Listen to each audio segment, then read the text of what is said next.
Dijkstra finds the path, and impulse breaks it. Hello everyone, and welcome to day 20 of the Undegreed Journey. Today, I started the day with my data structures and algorithms lecture, where we wrapped up the DSA section and moved into the Dijkstra Algorithm. We covered what it is, why it's needed, and how it works. In short, Dijkstra finds the shortest paths from a single source to all other nodes in a graph by greedily choosing the unvisited node with the smallest known distance, relaxing its edges, and repeating. It's ideal when all edge weights are non-negative. We applied this directly to the network delay time problem. The task is to find how long it takes for a signal sent from a starting node to reach all nodes in a directed, weighted graph, or return -1 if any node is unreachable. Using Dijkstra, we initialize distances to infinity, set the source to 0, use a min-priority queue, relax neighbors, and finally take the maximum distance. If any node is still unreachable, the answer is -1. Essentially, it's a classic single-source, shortest path problem. Dijkstra fits perfectly here because delays are non-negative and we need minimum arrival times. The greedy step is key. Once a node is picked with the smallest tentative distance, that distance is final. We also connected this problem to keys and rooms. Both deal with reachability, but keys and rooms is unweighted, so DFS/BFS is enough. Network delay time adds weights and timing, which is why we move from simple graph traversal to Dijkstra. After the lecture, I moved to the LeetCode terminal to practice. I started with network delay time, solving it using Dijkstra, as discussed earlier, and verified edge cases in runtime. The solution runs in O, E log V, using a priority queue. After that, I solved 3 level 2 array problems. For Set Mismatch, the array contains numbers from 1, and where one number is repeated and 1 is missing, I used index marking by flipping the sign at nums1 for each value v, detecting the duplicate when an index was already negative, and then scanning once more to find the missing number, which keeps the solution at O, in, time with constant extra space. For how many numbers are smaller than the current number, since the values lie in a bounded range, I used a frequency array and prefix sums so each count can be answered instantly, giving an overall runtime of O, in plus R, where R is the value range. Sorting would give O, in log n, as an alternative. For find all numbers disappeared in an array, I again used index marking by negating positions corresponding to scene values and then collecting indices that remain positive, which finds all missing numbers in O, in, time with O1, extra space. In total, I solved 4 LeetCode problems today, with extra focus on Dijkstra and network delay time, since that was the core lecture topic.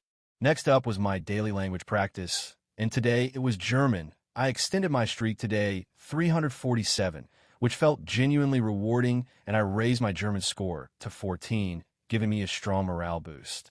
I worked through new vocabulary, such as Hässlich, ugly, Kaufhaus, department store, Vorstellungsgespräch, job interview, Montag, Monday, Dienstag, Tuesday, Jeffnet, open, Kleidung, clothes, fur, for, and nervos, nervous, and then actively use these words to form proper sentences instead of just memorizing them, which made the learning feel more natural and sticky. I completed the lessons, stayed consistent throughout the session, and wrapped it up by reaching the top of the leaderboard, a quiet but powerful reminder that small daily habits compound over time.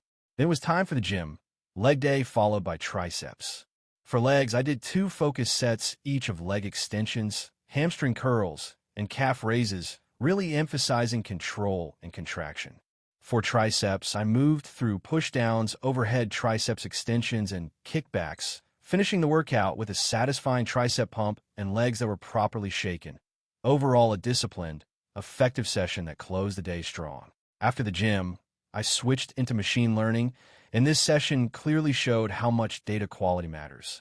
Yesterday's model struggled because the dataset was noisy and high variance, making learning unstable.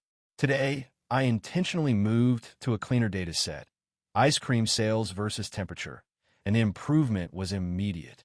I built linear regression from scratch, defined the MSE loss, derived the gradient, and trained the model using gradient descent. Initially, the model didn't converge, not due to faulty logic, but because the learning rate, alpha, was poorly tuned. After adjusting alpha and increasing iterations, the training finally settled. Around 1.5 million iterations later, the error dropped sharply and the loss curve flattened, showing stable convergence. The final plot tells a simple, intuitive story.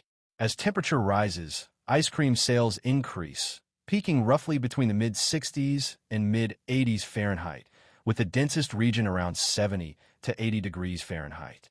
Unlike yesterday's noisy model, today's regression line fits smoothly and predicts reliably, clearly reflecting the real-world trend.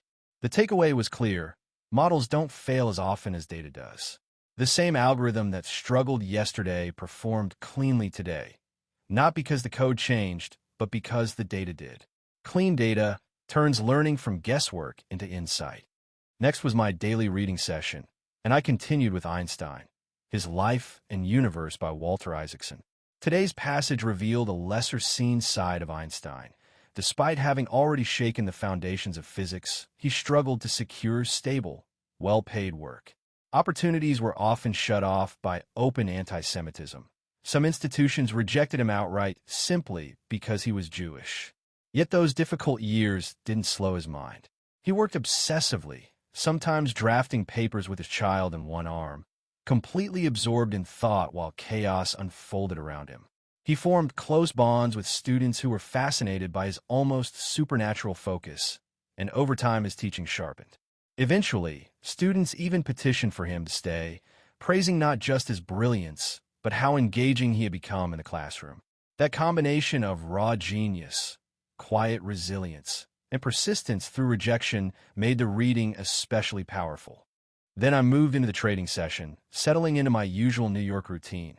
Terminals open, charts cleaned up, daily highs and lows mapped out, and my system fully aligned. But just as I went to place a trade, reality snapped back hard. My account was locked. I'd violated a core trading rule earlier, pushed past my loss limit, and let impulse override structure. And the consequence was instant. No loopholes, no negotiation, just a clean stop. Hence, I have to buy a new prop account and start all over, but it is what it is. It takes time. And then, rather than shutting down, I shifted to a demo account to stay engaged and keep my execution muscle active. The market, though, quickly exposed every crack in my psychology. Gold and a few other trades went against me, not because the market was random or the setups were weak, but because I stopped respecting my own rules. Bias took over, patience disappeared, and discipline slipped, and the demo balance reflected that brutally. It was uncomfortable, humbling, and completely honest feedback. By the end of the session, the lesson was impossible to ignore. The market doesn't punish a lack of intelligence. It punishes a lack of discipline. Rules aren't restrictions, they're protection. Risk management isn't optional, it's survival. Consistency matters far more than any single win or loss. It was a rough session, but a necessary one, the kind that stings in the moment and quietly forges a stronger trader over time.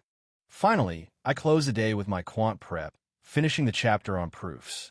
I spent time working through truth tables, carefully breaking statements down line by line, watching how logical expressions flip between true and false under different conditions. A slow, precise process that sharpens how you think, not just what you calculate. I wrapped up the chapter with a demanding induction problem, the kind that forces you to trust the structure of logic step by step. It required deep focus, but I pushed through the final questions and locked in a strong conceptual foundation. That was day 20, a day packed with DSA and coding, language streaks, gym discipline, machine learning tuning, meaningful reading, hard trading lessons, and rigorous quant proofs. Thanks for watching. The network awakens. Intelligence takes form. Undegreed. The signature remains.